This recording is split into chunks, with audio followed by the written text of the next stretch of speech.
À son anniversaire, maman m'a déshéritée, elle n'avait aucune idée de ce que je cachais. Je m'appelle Cassandra, j'ai 32 ans, et j'ai passé la dernière décennie à construire ma carrière de conservatrice d'art à New York, loin de l'emprise autoritaire de ma mère, Eleanor. Notre relation a toujours été compliquée, mais rien ne m'avait préparée à son dîner pour ses 65 ans au Bernardin.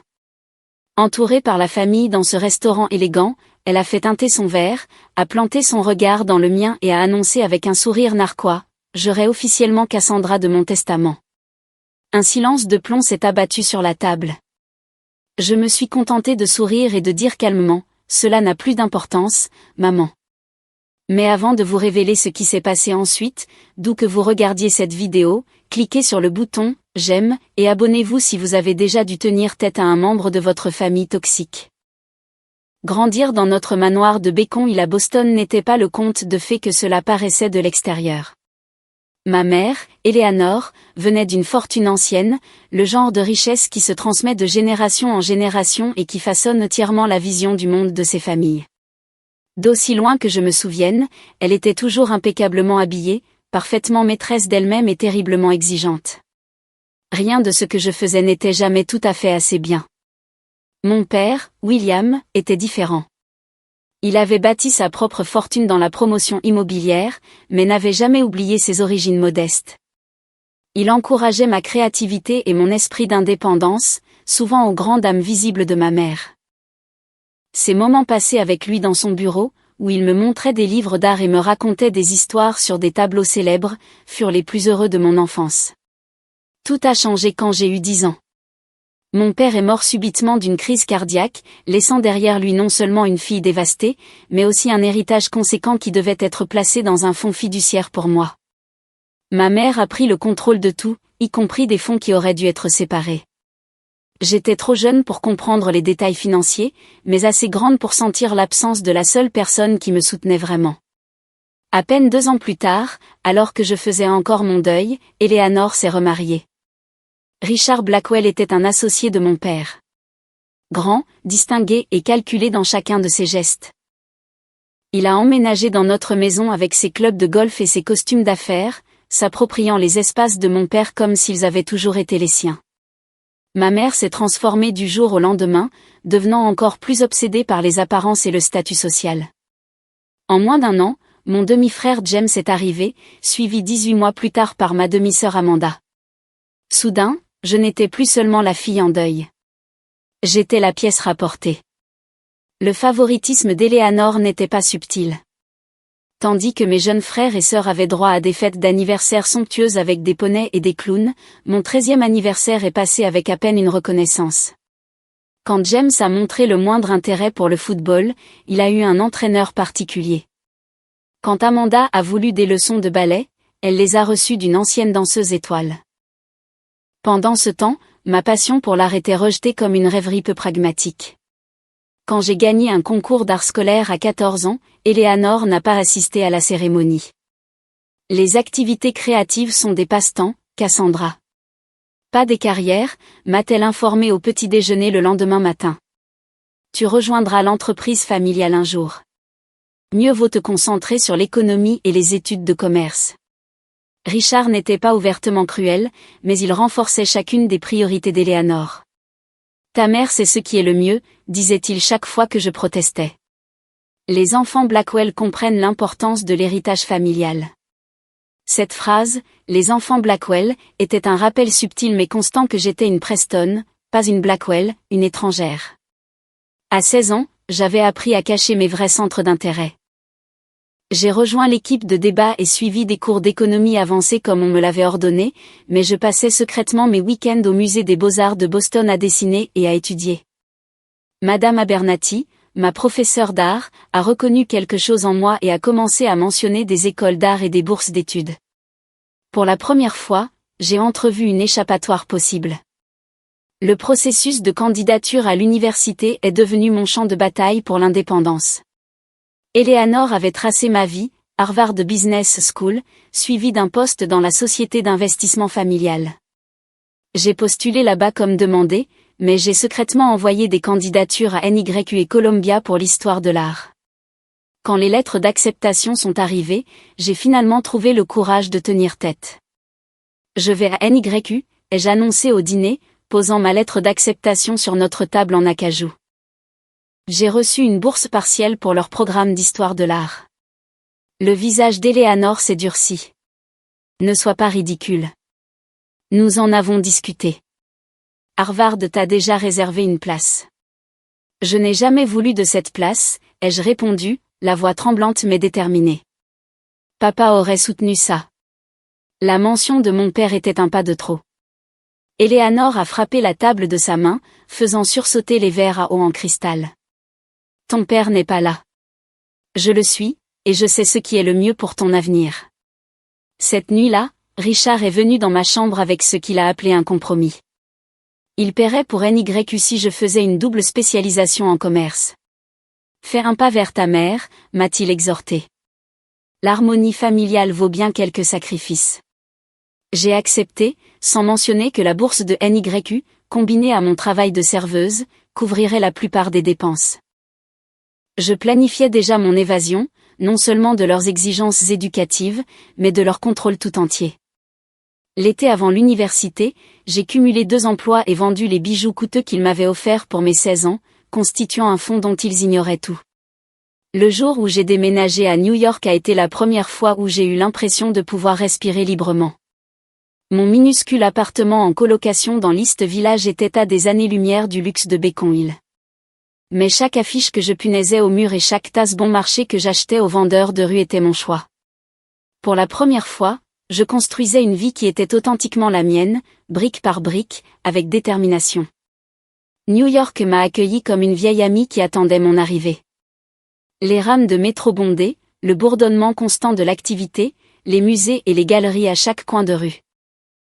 Ce monde chaotique et vibrant me semblait plus un foyer que la perfection stérile de la maison de ma mère ne l'avait jamais été.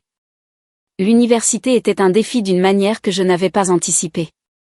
Les cours de commerce sur lesquels Eleanor avait insisté étaient d'un ennui mortel, mais j'y ai excellé par pure détermination. Mes cours d'histoire de l'art, en revanche, faisaient vibrer mon âme. Le professeur Jenkins a remarqué ma passion lors d'une conférence sur les artistes femmes sous-évaluées du début du XXe siècle. Après le cours, elle m'a invité au vernissage d'une exposition. Vous avez l'œil, m'a-t-elle dit, en me regardant étudier une pièce moderniste particulièrement frappante. Vous voyez ce que les autres manquent. Cette nuit-là a tout changé. J'ai rencontré Isabelle Laurent, une galeriste franco-américaine d'une 60aine d'années, aux cheveux d'argent et au goût impeccable. Quand j'ai partagé nerveusement mes observations sur une peinture obscure dans un coin, elle a réellement écouté, puis m'a présenté à l'artiste. Fais un stage avec moi, m'a-t-elle offert plus tard, en sirotant du champagne. La paie est misérable, mais la formation est inestimable. J'ai accepté immédiatement. Le stage signifiait travailler les week-ends et les soirs après les cours, mais Isabelle est devenue le mentor que je cherchais. Elle m'a appris à regarder au-delà de l'évidence, à repérer les talents émergents et, surtout, à faire confiance à mon instinct. Les meilleures collections, m'a-t-elle dit, sont bâties par des gens qui reconnaissent la valeur avant tout le monde. Pendant ce temps, je maintenais un contact minimal avec ma famille. Les appels téléphoniques mensuels avec Eleanor consistaient principalement à ce qu'elle remette en question mes choix de vie et me rappelle le poste qui m'attendait chez Blackwell Investment. Mes demi-frères et sœurs, maintenant adolescents, devenaient des versions miniatures de leurs parents. James parlait déjà de Harvard, Amanda perfectionnait le même hochement de tête condescendant qu'Eleanor utilisait quand quelqu'un la décevait. Après mon diplôme, Isabelle m'a offert un vrai travail dans sa galerie. Le salaire était modeste, mais c'était une entrée légitime dans le monde de l'art. Quand j'ai appelé Eleanor pour lui annoncer la nouvelle, sa réponse a été, comme on pouvait s'y attendre, dédaigneuse. Une vendeuse de luxe, a-t-elle soupiré. Quand tu seras prête à arrêter de jouer à la carrière, fais-le nous savoir. Ces mots m'ont piqué, mais ils ont aussi renforcé ma détermination. Je me suis plongée dans l'apprentissage de tous les aspects du métier, authentification, restauration, évaluation, réseautage avec les collectionneurs. Je vivais dans un appartement au 6e étage sans ascenseur avec 2 colocataires et je mangeais des nouilles instantanées plus souvent qu'à mon tour, mais chaque jour apportait de nouvelles découvertes. Le tournant est survenu 3 ans plus tard lors d'une vente successorale dans le Connecticut. Le propriétaire décédé avait été un diplomate reclus aux goûts éclectiques. Tandis que les autres acheteurs se concentraient sur les objets de valeur évidents, argenterie et meubles anciens, quelque chose m'a attiré vers une peinture poussiéreuse accrochée dans un couloir du fond. Le style était distinctif, bien que la signature soit obscurcie. Après un examen attentif, j'étais presque certaine qu'il s'agissait d'une œuvre de jeunesse d'un artiste dont les pièces plus tardives se vendaient maintenant à 6 chiffres. J'ai raclé tous les fonds de tiroir, l'argent du loyer, l'argent des courses, tout, et je l'ai acheté pour 7 500 €. Isabelle pensait que j'étais folle jusqu'à ce que je la fasse nettoyer et authentifier correctement. Nous l'avons vendu 2 mois plus tard pour 70 000 €. Ma commission a suffi pour enfin emménager dans mon propre appartement, minuscule, mais à moi seule. Ce succès m'a donné la confiance nécessaire pour prendre de plus grands risques. J'ai commencé à nouer des relations avec des avocats spécialisés en succession négligée et de petites maisons de vente aux enchères, des endroits où des trésors cachés pouvaient se trouver.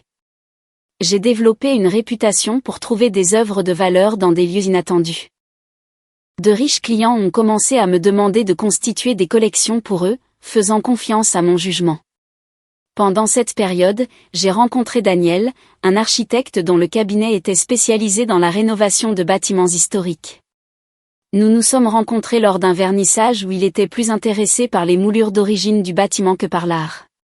Sa créativité pratique et sa confiance tranquille étaient rafraîchissantes par rapport à l'ambition agressive dans laquelle j'avais grandi. « Tu parles de l'art comme je parle des bâtiments », a-t-il observé lors de notre 3e rendez-vous. Comme s'ils étaient des êtres vivants avec des histoires à raconter. Daniel est devenu mon partenaire dans tous les sens du terme, soutenant mes projets de plus en plus ambitieux, m'accompagnant dans des ventes successorales éloignées, ne remettant jamais en question mon besoin d'indépendance. Quand j'ai refusé de toucher au fonds fiduciaire qui était enfin devenu disponible pour moi à 30 ans, il a compris sans explication. Ce que personne ne savait, ni Eleanor, ni Richard, ni même Daniel au début, c'est que j'avais commencé à faire mes propres investissements stratégiques. Chaque commission importante que je gagnais était consacrée à des pièces soigneusement sélectionnées d'artistes sous-évalués.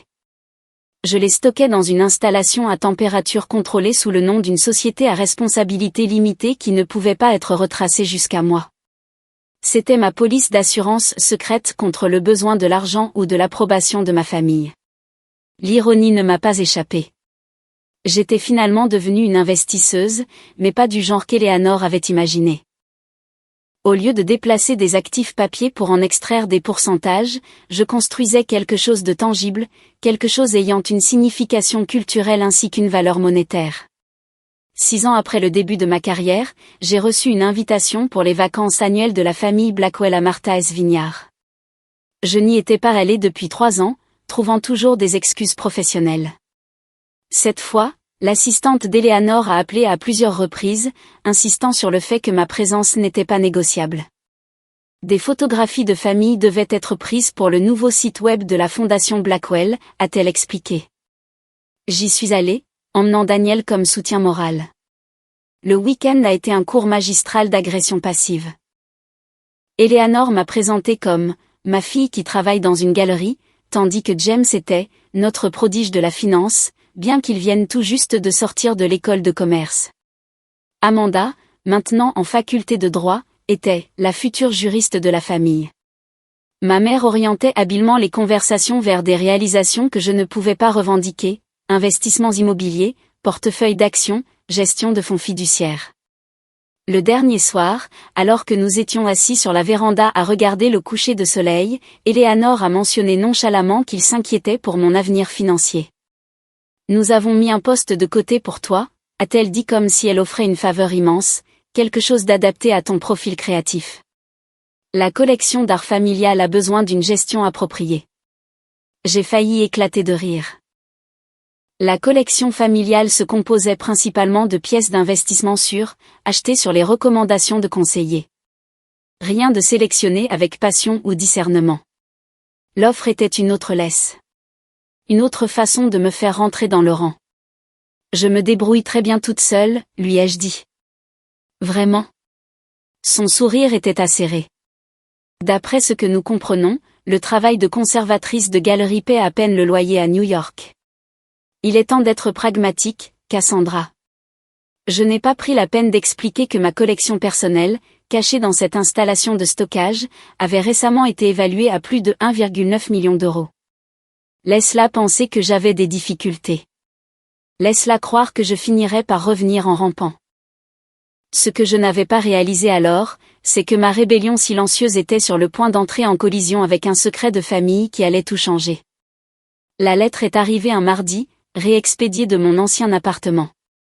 L'adresse de l'expéditeur indiquait un cabinet d'avocats que je ne reconnaissais pas, et à l'intérieur se trouvait une brève note expliquant qu'ils exécutaient la succession de Walter Harrington, mon grand-père maternel, décédé 20 ans plus tôt. Apparemment, une disposition de son testament spécifiait que certaines informations devaient être remises à ses petits-enfants le jour de leur 32e anniversaire. Je venais de fêter le mien le mois précédent. 6 juin se trouvait une enveloppe scellée avec mon nom écrit d'une écriture d'araignée que je ne reconnaissais pas. À l'intérieur, il y avait une lettre et une petite clé. Ma chère Cassandra, commençait la lettre.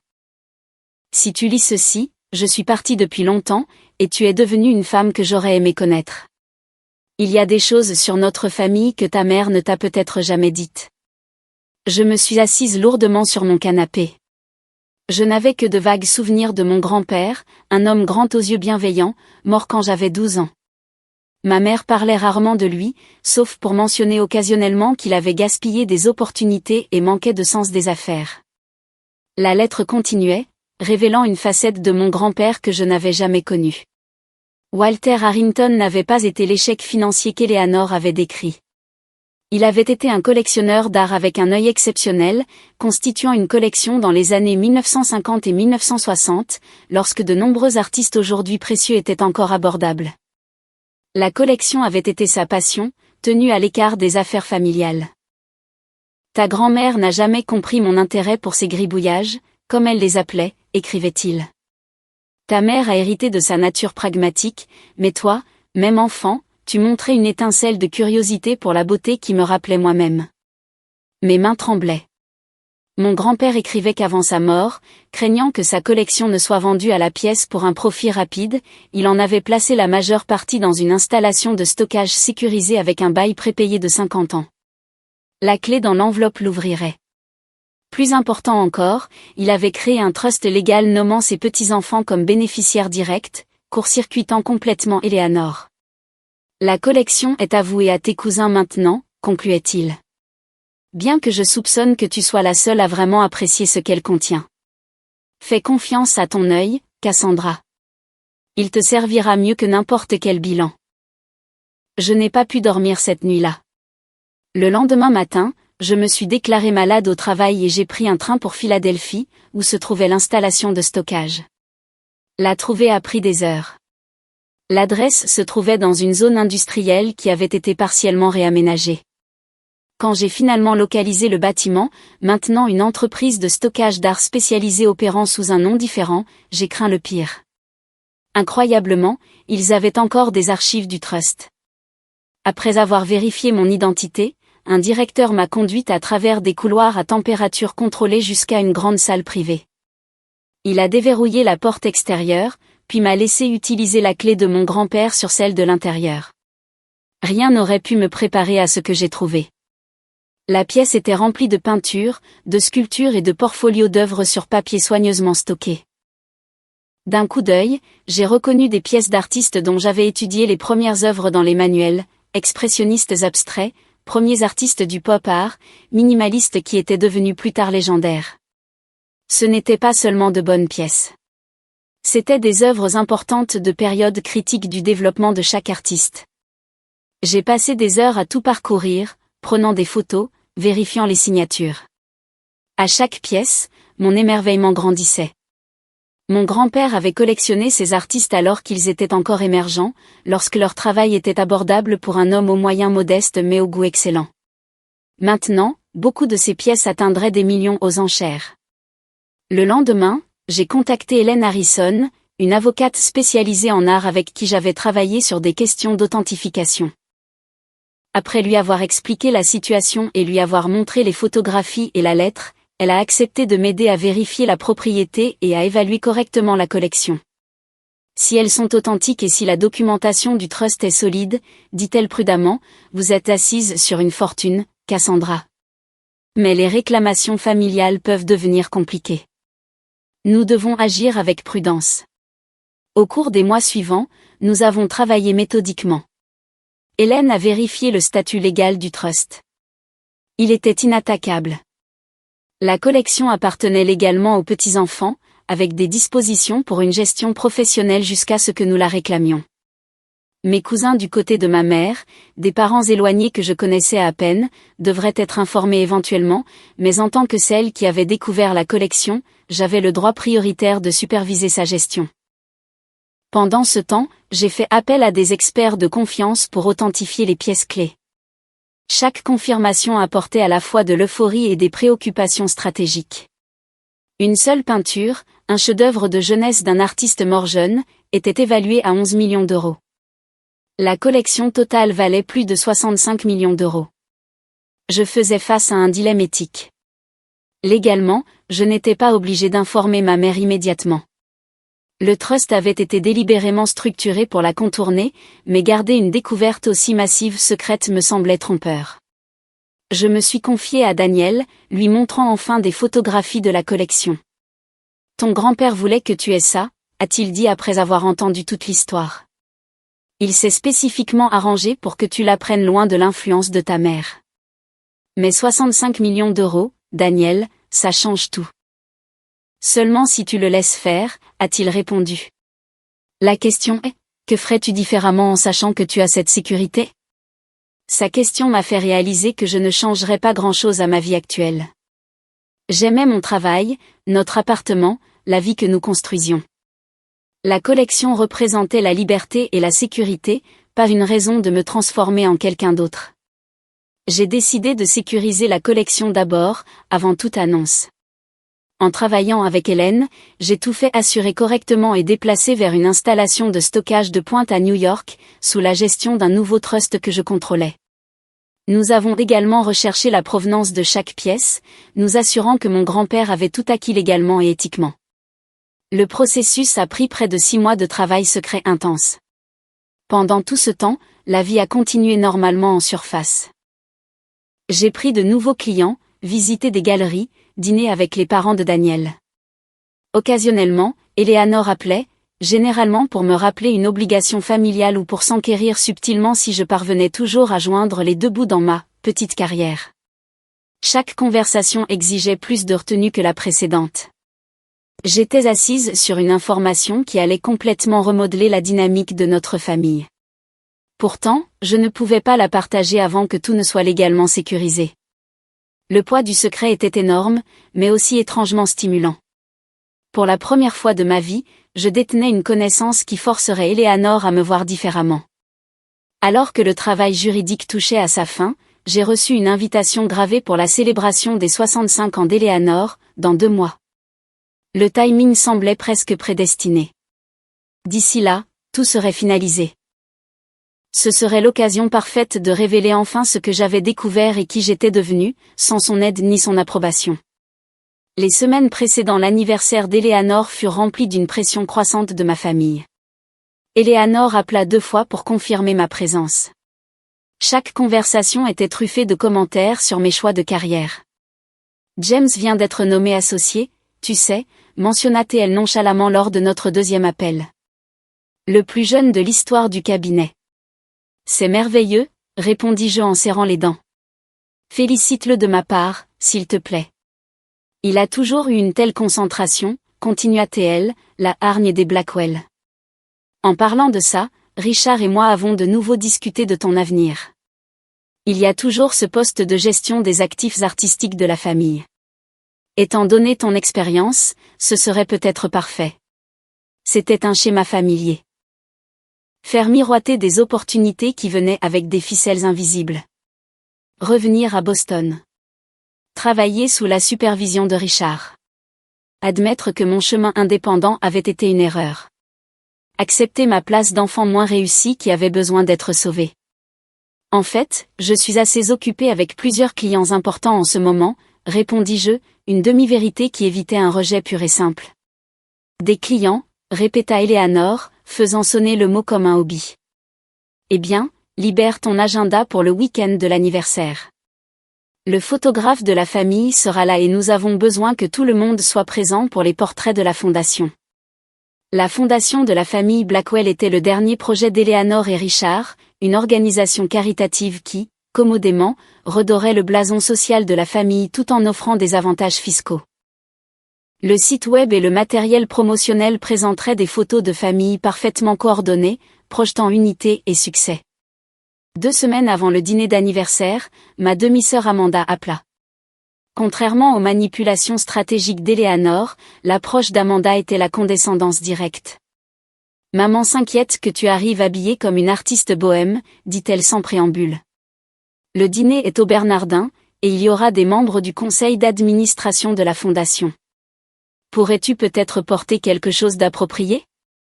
Je pourrais t'aider à faire les boutiques si tu as besoin d'argent pour une robe convenable. » À 32 ans, avec une carrière réussie et mes propres actifs substantiels, me faire parler comme à une adolescente sous tutelle était exaspérant. Mais j'ai ravalé ma fierté. Je pense que je peux me débrouiller pour m'habiller, Amanda. Mais merci de t'en soucier. J'essaie juste d'aider, répondit-elle avec une douceur artificielle. Oh, et James a mentionné que tu devrais préparer un petit toast.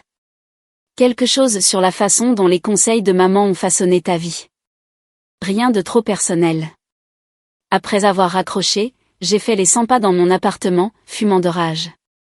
Il scénarisait mon comportement jusqu'aux mots que je devais prononcer, comme si j'étais une actrice engagée pour jouer la fille reconnaissante. Un instant, j'ai envisagé de ne pas y aller du tout, mais la pensée de la collection de mon grand-père, maintenant légalement sécurisée et attendant d'être révélée, m'a donné de la force. Cette performance serait ma dernière. Le week-end suivant, j'ai assisté au mariage de ma cousine Sophia dans le Connecticut. Eleanor et Richard étaient là, tenant la cour parmi les parents et s'assurant que tout le monde était au courant de l'association de James et de la publication d'Amanda dans la revue de droit. Je suis restée plutôt à l'écart, discutant principalement avec des parents éloignés qui semblaient moins empêtrés dans la politique familiale. Ma tante Martha, la sœur cadette d'Eleanor, qui avait toujours été la rebelle de la famille, m'a acculée près de la table des desserts. « Tu as l'air différente », observa-t-elle en étudiant mon visage. « Plus calme, plus sûre de toi. »« Je vais bien », répondis-je prudemment. Martha et Eleanor avaient une relation compliquée, et je n'étais pas sûre de ses allégeances. « William serait fier », dit-elle de manière inattendue, mentionnant mon père. Il disait toujours que tu avais une colonne vertébrale en acier sous toute cette douceur. Son commentaire m'a prise par surprise.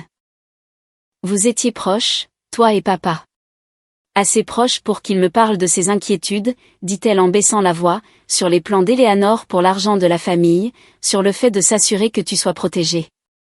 Avant que je puisse demander ce qu'elle voulait dire, Richard est apparu en douceur, s'insérant dans notre conversation et l'orientant vers des sujets plus sûrs. Mais le regard entendu de Martha est resté avec moi, suggérant qu'elle pourrait avoir des aperçus de l'histoire familiale que je n'avais jamais entendue. L'incident m'a fait réaliser combien d'informations avaient pu m'être cachées au fil des ans. Combien d'histoires de famille avaient été façonnées pour correspondre au récit préféré d'Eleanor. Combien de relations avaient été soigneusement gérées pour contrôler ce que je savais. De retour à New York, je me suis lancée dans les préparatifs. J'ai choisi une robe impeccablement appropriée mais distinctement de mon propre style. De la soie bleu nuit avec des lignes architecturales qui faisaient subtilement référence à une de mes peintures préférées. J'ai demandé à Hélène de préparer un résumé de la documentation du trust, condensé en points clés qui pourraient être rapidement compris dans un cadre public. Daniel a observé ces préparatifs avec un mélange d'inquiétude et d'admiration. « Tu es sûr de vouloir faire ça à son dîner d'anniversaire ?» a-t-il demandé un soir. Ça va être explosif. C'est exactement pour ça que ça doit se passer là, ai-je expliqué.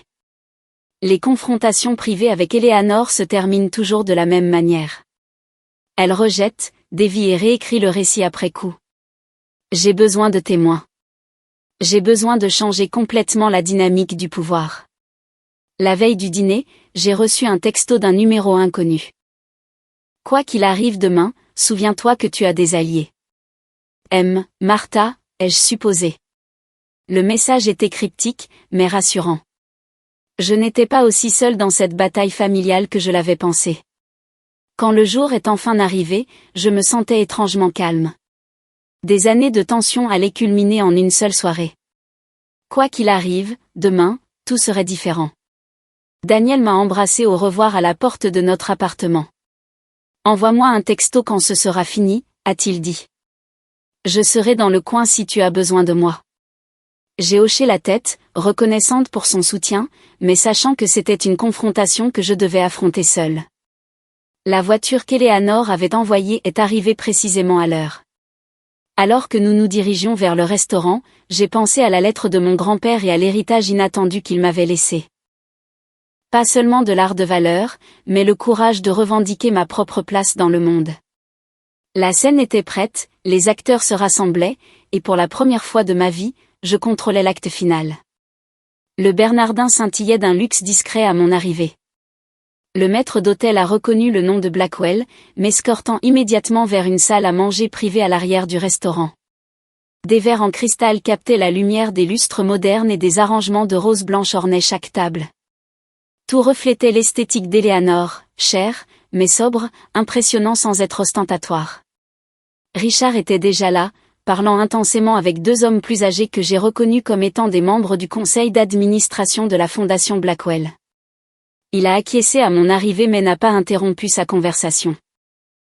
James se tenait à proximité, sa bague de promotion de Harvard bien en évidence, tandis qu'il gesticulait avec un verre de scotch, amusant Amanda et son mari avec une anecdote sur une affaire.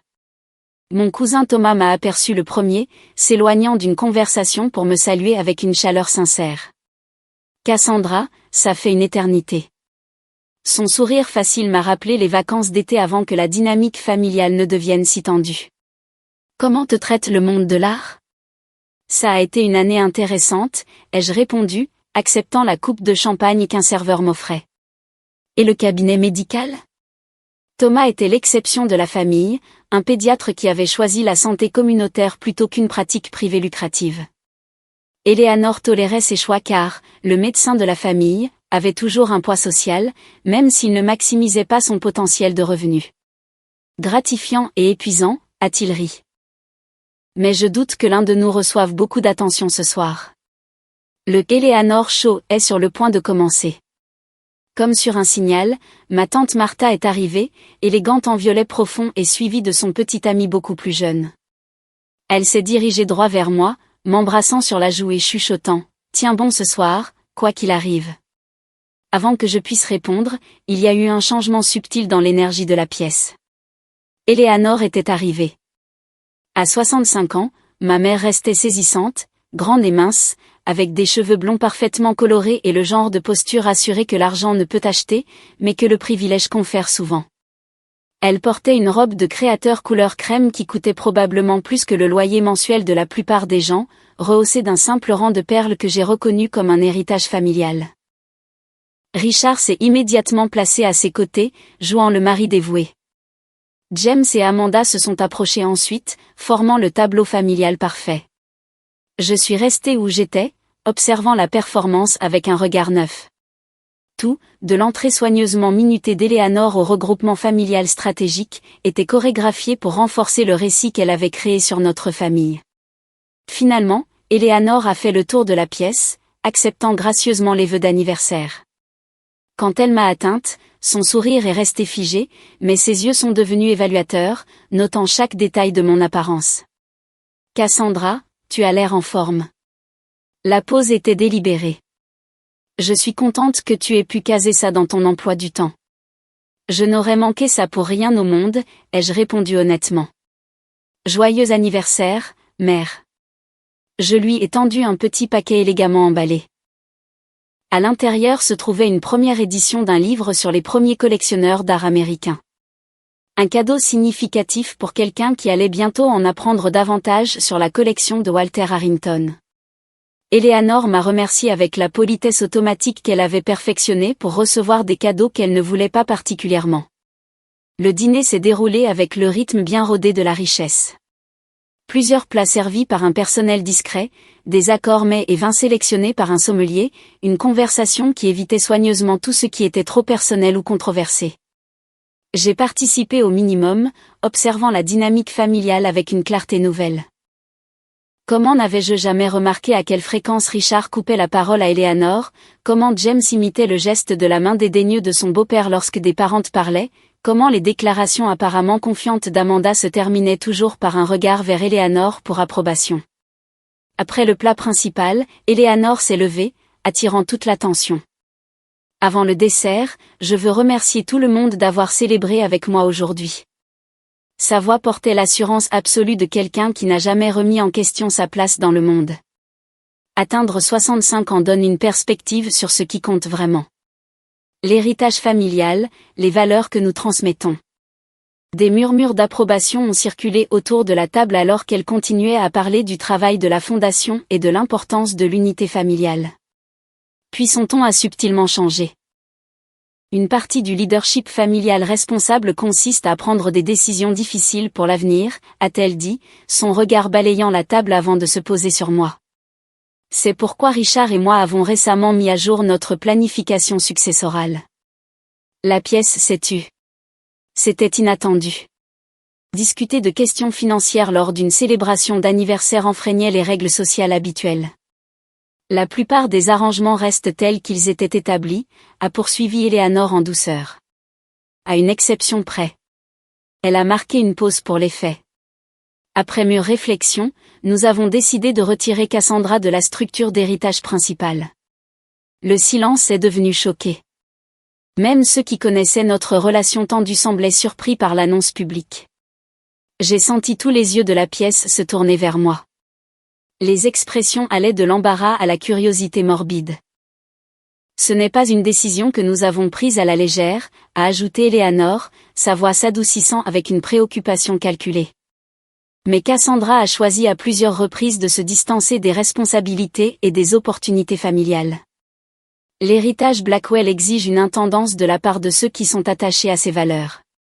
Richard a hoché la tête solennellement à côté d'elle.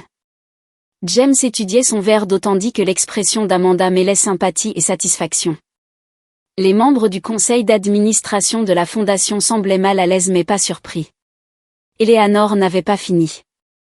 Nous avons plutôt établi un fonds plus modeste qui fournira une sécurité de base, gérée par le bureau familial pour garantir une utilisation responsable. Parfois, la forme d'amour la plus bienveillante est un encadrement structurel.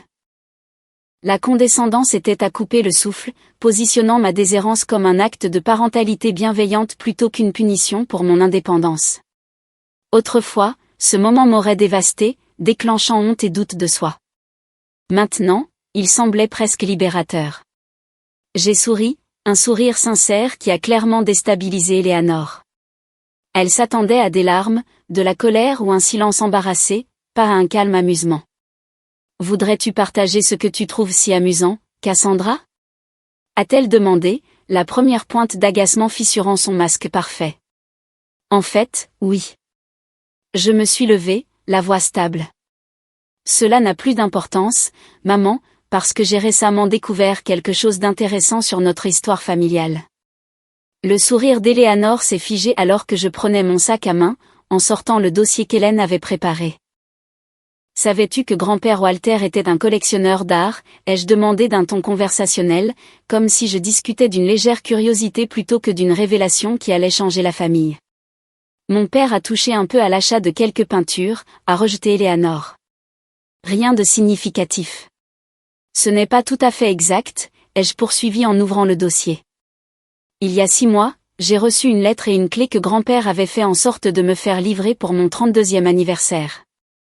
Cela m'a conduite à une installation de stockage à Philadelphie contenant une collection d'art qu'il a constituée tout au long de sa vie. J'ai fait glisser une photographie sur la table, l'une des peintures les plus précieuses de la collection. Ceci n'est qu'une pièce. La collection complète comprend plus de 200 œuvres, dont beaucoup d'artistes qui sont maintenant considérés comme des maîtres. Richard a attrapé la photo, son expression s'aiguisant d'un intérêt soudain. Cela semble être un chef-d'œuvre de jeunesse évalué à environ 11 millions d'euros, ai-je complété sa phrase. Oui, c'est exact. Le visage d'Eleanor était devenu pâle. Si une telle collection existe, elle ferait naturellement partie du patrimoine familial que je gère. C'est là que ça devient intéressant, ai-je répondu, sortant le résumé de la documentation du trust. Grand-père a établi un trust irrévocable, nommant ses petits-enfants comme bénéficiaires. La collection appartient légalement à moi et à mes cousins, pas à toi, mère. J'ai remis des copies du résumé à Richard et aux 2 membres du conseil. La valeur totale estimée de la collection est d'un peu plus de 65 millions d'euros. Le chiffre flottait dans l'air comme une présence physique. La bouche d'Amanda s'est littéralement ouverte. James avait l'air d'avoir reçu une gifle. C'est absurde, a finalement réussi à dire Eleanor. Mon père n'aurait jamais créé un trust qui te contournait complètement, ai-je terminé. Mais il l'a fait. La documentation a été minutieusement vérifiée par les meilleurs avocats spécialisés en articles. Le trust est inattaquable. Martha souriait maintenant ouvertement, levant légèrement son verre de vin dans ma direction. Thomas avait l'air stupéfait mais impressionné. Comme j'ai passé les 6 derniers mois à sécuriser, assurer et authentifier correctement la collection, ai-je continué, j'ai eu le temps de réfléchir à ce que grand-père aurait pu vouloir. Il croyait en l'art comme un héritage culturel, pas seulement comme un actif financier. Donc, bien que je sois heureuse de discuter des parts de mes cousins dans le trust, je ne vendrai pas de pièces pour maximiser le profit à court terme.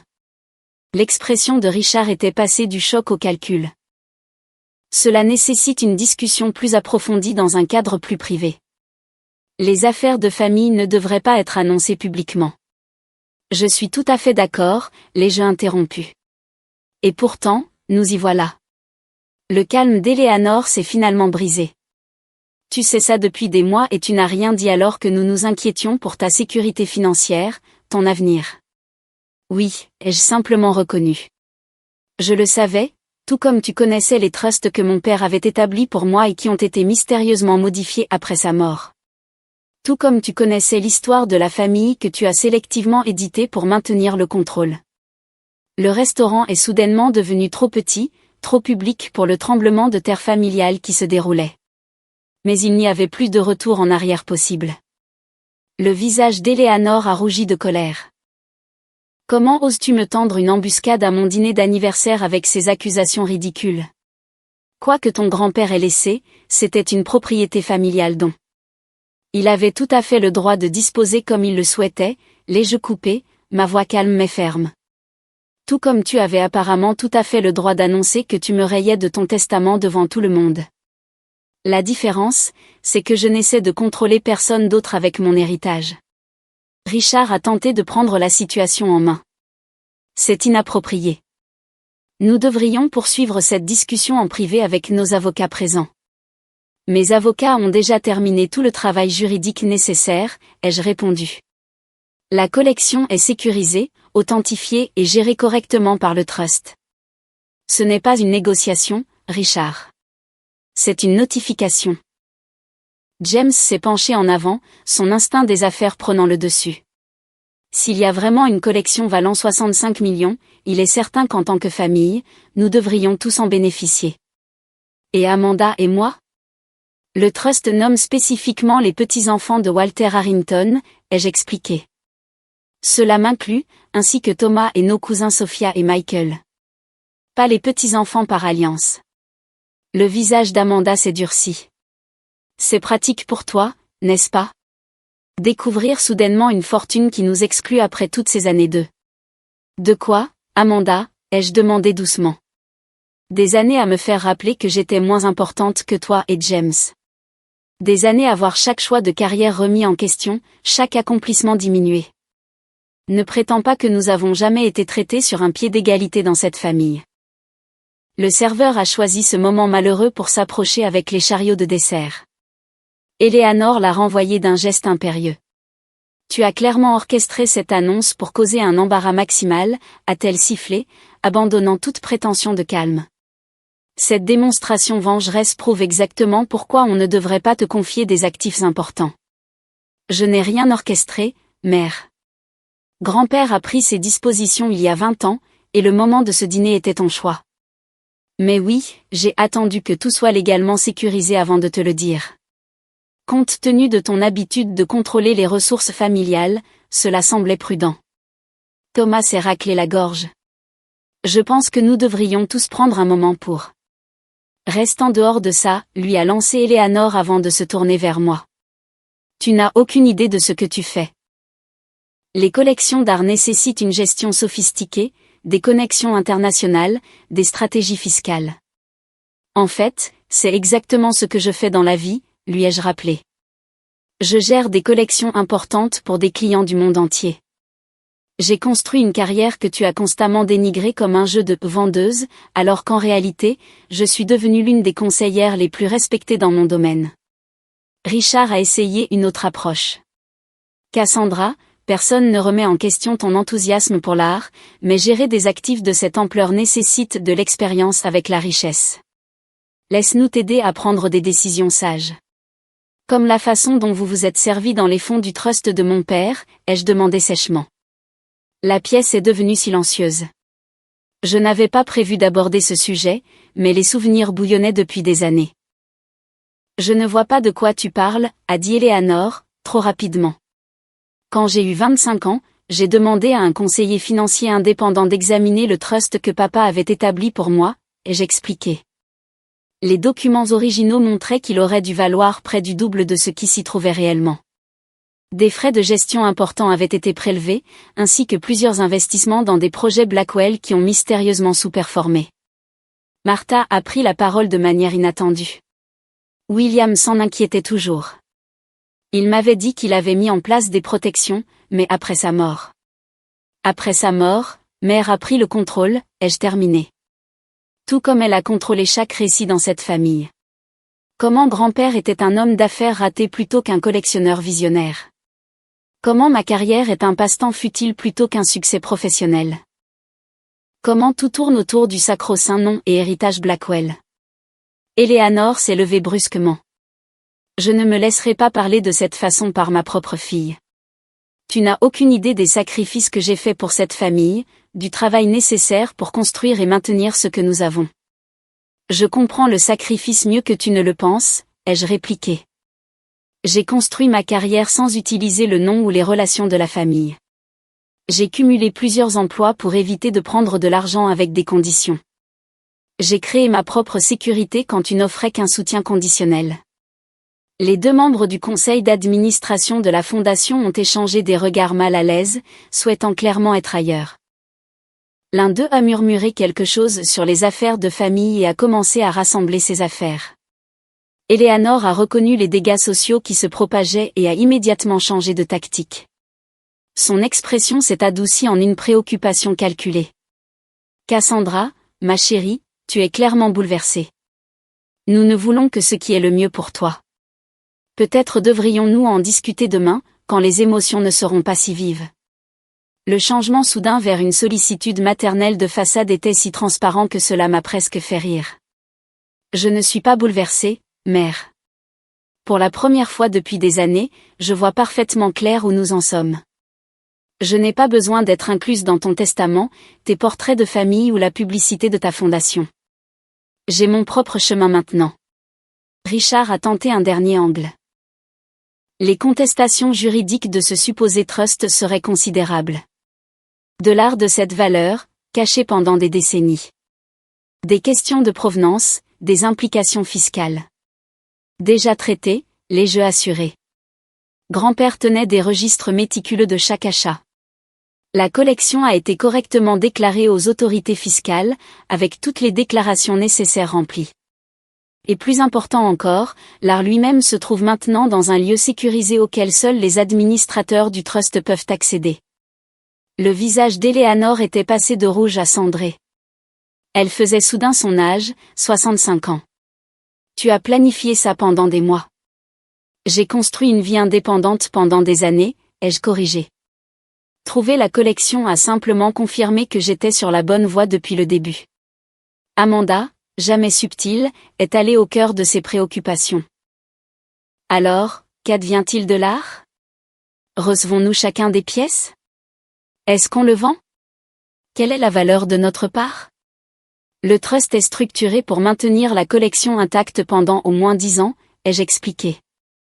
Après cela, les décisions seront prises collectivement par les bénéficiaires, avec une préférence pour les dons au musée pour les pièces importantes. Grand-père a été clair sur le fait qu'il valorisait l'héritage culturel plutôt que la valeur de liquidation. Le regard d'horreur sur le visage d'Amanda à la mention de dons aurait été comique dans un autre contexte. James était déjà sur son téléphone, textant probablement son avocat personnel. Eleanor avait retrouvé assez de sang-froid pour tenter de limiter les dégâts avec les invités restants. Tout cela est assez inattendu, dit-elle avec un rire forcé. Des surprises familiales le jour de mon anniversaire. Maintenant, qui voudrait un café avec le dessert ? La tentative évidente de normaliser la situation a complètement échoué. La pièce avait l'atmosphère stupéfaite d'un champ de bataille après une explosion inattendue. Martha a croisé mon regard et a légèrement hoché la tête. L'approbation de la rebelle de la famille. Je me suis levée et j'ai rassemblé mes affaires. Je pense que je vais sauter le dessert. Merci pour l'invitation, mère. Joyeux anniversaire. Tu pars ? La voix d'Eleanor trahissait une véritable surprise. Dans tous nos conflits précédents, j'avais fini par céder, m'excuser, m'accommoder. Pas cette fois. Oui, Daniel m'attend. Je me suis tournée vers les autres invités. Je m'excuse pour la perturbation de la célébration. En me dirigeant vers la porte, j'ai entendu Richard murmurer, « Nous allons contester ça, Eleanor. La documentation d'un trust peut être attaquée. » Je me suis arrêtée sur le seuil. Une dernière chose. La lettre de grand-père mentionnait qu'il avait toujours regretté la façon dont les affaires familiales éclipsaient l'appréciation de la beauté et de la créativité. Il espérait que sa collection pourrait changer cela pour les générations futures. Peut-être devriez-vous y réfléchir avant de lancer des contestations juridiques qui ne feraient qu'épuiser les actifs que vous êtes si désireux de contrôler. Sur ce, je suis sortie, laissant derrière moi le silence stupéfait d'une famille dont la dynamique de pouvoir avait irrévocablement changé. Dehors, la soirée d'été semblait fraîche et pleine de possibilités. J'ai envoyé un texto à Daniel, c'est fait. Je rentre à la maison. Pour la première fois de ma vie, je m'éloignais d'un drame familial sans emporter le poids sur mes épaules. Quelles que soient les tempêtes qui suivraient, je me tenais enfin sur un terrain que j'avais moi-même construit. Les semaines qui ont suivi le dîner d'anniversaire d'Eleanor ont été, comme on pouvait s'y attendre, chaotiques. Comme promis, Richard a mobilisé une équipe juridique pour contester le trust, affirmant que Walter Harrington n'était pas sain d'esprit lorsqu'il l'avait créé. Leur dossier s'est rapidement effondré lorsque l'avocat du grand-père, maintenant octogénaire mais toujours vif, a fourni un témoignage vidéo de la création du trust, exposant explicitement les raisons de Walter pour contourner Eleanor. Il croyait que sa fille manquait d'appréciation pour l'art au-delà de sa valeur monétaire, a témoigné le vieil avocat. Et il s'inquiétait de sa tendance à contrôler plutôt qu'à nourrir la génération suivante. Ma mère a tenté une approche différente, m'appelant directement pour la première fois depuis le dîner. Sa voix n'avait rien de son ton autoritaire habituel lorsqu'elle a suggéré que nous travaillions ensemble, en famille, pour gérer la collection. J'ai toujours apprécié les beaux-arts, Cassandra, a-t-elle prétendu, comme si je ne l'avais pas vu les dénigrer toute ma vie. Nous pourrions créer quelque chose de significatif ensemble. Le trust est déjà en train de créer quelque chose de significatif, ai-je répondu. Nous mettons en place une fondation pour soutenir les artistes émergents et les programmes éducatifs. La conversation s'est terminée brusquement lorsqu'elle a réalisé que je ne me laisserais pas manipuler pour partager le contrôle. 3 jours plus tard, Amanda a appelé avec encore un autre angle. Maman est vraiment blessée par tout ça, a-t-elle commencé, sa voix lourde d'une inquiétude fabriquée. Sa santé n'est pas excellente, tu sais, le stress de cette situation. Amanda, ai-je interrompu doucement. J'ai passé 32 ans à essayer de gagner l'approbation de mère. Je ne suis pas responsable de sa réaction émotionnelle aux décisions de grand-père. Le ton de ma demi-sœur a changé instantanément. Tu as tourné le dos à cette famille après tout ce que nous avons fait pour toi. Qu'avez-vous fait exactement pour moi, Amanda ? Quand m'as-tu déjà traité comme une égale plutôt que comme une obligation ? Son silence était une réponse suffisante. Pendant ce temps, j'avançais avec les projets pour la collection. En collaboration avec mes cousins, qui étaient choqués mais ravis de leur héritage inattendu, nous avons créé le Harrington Art Trust. Thomas, avec son orientation communautaire, a défendu des programmes éducatifs pour les écoles défavorisées. Sophia, toujours pragmatique, a aidé à développer une structure financière durable. Ensemble, nous avons sélectionné 30 pièces pour une exposition spéciale intitulée « Le collectionneur caché, l'œil visionnaire de Walter Harrington ». L'exposition a ouvert ses portes dans une prestigieuse galerie de New York 6 mois après la confrontation du dîner d'anniversaire. J'ai invité toute la famille, sans m'attendre à ce que beaucoup viennent. À ma grande surprise, tante Martha est arrivée avec son petit ami, visitant fièrement l'exposition et racontant des histoires sur la passion secrète de son père pour l'art. Il m'emmenait parfois dans des galeries quand Eleanor était occupée par ses obligations sociales, a-t-elle révélé. Je n'ai jamais su que c'était notre lien spécial. Plus surprenante encore a été l'arrivée de James, seul et inhabituellement discret. Il a parcouru l'exposition lentement, regardant réellement les peintures plutôt que de vérifier leurs étiquettes de valeur. Je ne savais pas que l'art pouvait procurer cette sensation, a-t-il admis lorsque nous avons brièvement parlé. En grandissant, ce n'était que des actifs sur les murs de notre maison. C'est exactement ce que grand-père voulait changer, lui ai-je dit. James a hoché la tête, pensif. Mère et Richard ne viennent pas ce soir, évidemment, mais j'aimerais en apprendre plus sur ça, sur ce que notre grand-père voyait dans ses œuvres. Ce n'était pas une excuse, mais c'était une ouverture, la première connexion sincère que nous ayons partagée depuis des années. L'exposition a reçu une couverture médiatique importante, les critiques d'art louant l'œil prémonitoire de Walter Harrington et la décision de la famille de partager la collection publiquement. Plusieurs musées ont exprimé leur intérêt pour des dons éventuels de pièces clés. Ce qui avait commencé comme un héritage privé évoluait en une contribution culturelle. Pendant tout ce temps, Daniel est resté mon soutien indéfectible, ne suggérant jamais que nous changions nos vies à cause de ma nouvelle richesse. Cela te donne la liberté de faire exactement ce que tu as toujours voulu, a-t-il observé. Ni plus, ni moins. Il avait raison. La collection offrait la sécurité, mais j'ai continué mon travail de conservatrice, maintenant avec la liberté supplémentaire de défendre les artistes en qui je croyais sans pression financière.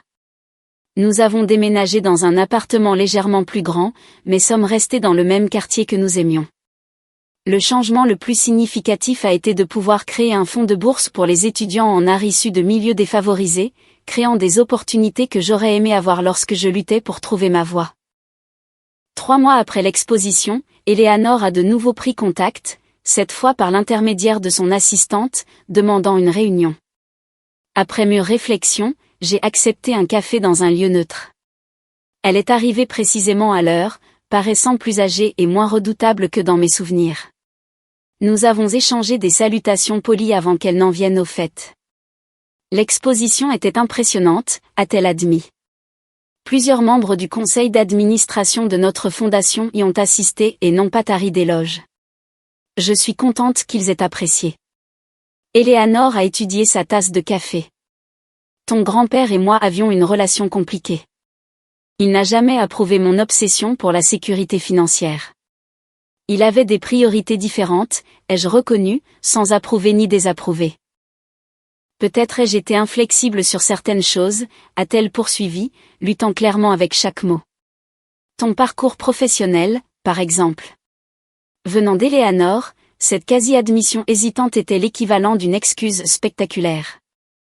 J'ai décidé de faire un pas vers elle. Nous avons toutes les deux été têtues, ai-je offert. J'aurais pu mieux communiquer sur mes choix au lieu de simplement me retirer. Un bref silence s'est installé entre nous. Pas confortable, mais pas hostile non plus. Différent, comme tout le reste dans notre nouvelle réalité. Le rassemblement de Noël de la famille a lieu le mois prochain, a finalement dit Eleanor. L'invitation reste ouverte pour toi et Daniel. Bien sûr, ce n'était pas une réconciliation à proprement parler, mais c'était une reconnaissance. L'équilibre du pouvoir avait changé de façon permanente, laissant la place à un type de relation différent, basé sur le respect mutuel plutôt que sur le contrôle et la rébellion. Nous y réfléchirons, ai-je répondu honnêtement. Alors que l'hiver laissait place au printemps, ma vie a trouvé un nouveau rythme. Le Harrington Art Trust a prospéré, soutenant des expositions et des programmes éducatifs. Daniel et moi nous sommes fiancés, prévoyant une petite cérémonie axée sur les amis proches plutôt que sur les obligations familiales. J'ai maintenu un contact prudent avec Eleanor, acceptant que notre relation ne serait jamais chaleureuse, mais pourrait peut-être être respectueuse. Plus important encore, j'ai continué à construire une vie qui honorait à la fois le soutien de mon père et l'héritage inattendu de mon grand-père. Pas seulement la sécurité financière, mais le courage de voir la beauté là où d'autres ne voyaient que des valeurs d'actifs. Dans les moments calmes, généralement en me promenant dans les musées ou assise dans mon bureau entouré de livres d'art, j'imaginais parfois mon grand-père et mon père observant mon parcours avec fierté. Ils avaient chacun, à leur manière, essayé de protéger mon indépendance et mon esprit créatif. Leurs efforts avaient été imparfaits, interrompus par la mort et la politique familiale. Mais à la fin, ils avaient réussi, non pas en me protégeant des difficultés, mais en plantant des graines de résilience qui se sont renforcées à chaque défi. Le plus grand héritage n'était pas la collection d'art, aussi précieuse soit-elle. C'était la liberté de définir le succès selon mes propres termes, de construire une vie autour de la passion plutôt que de l'obligation. En trouvant l'héritage caché de mon grand-père, j'avais finalement découvert ma propre voie à suivre. Une peinture, un choix, un moment de courage à la fois. Avez-vous déjà dû vous opposer aux attentes de votre famille pour suivre votre propre chemin? Qu'est-ce qui vous a donné le courage de finalement tracer cette ligne? Partagez vos histoires dans les commentaires ci-dessous. Et si ce récit sur la recherche de la force et de l'indépendance a résonné en vous, veuillez aimer, vous abonner et partager avec quelqu'un qui pourrait avoir besoin d'entendre qu'il n'est jamais trop tard pour revendiquer son propre héritage. Merci d'avoir écouté mon parcours. Puissiez-vous trouver le courage d'honorer le vôtre.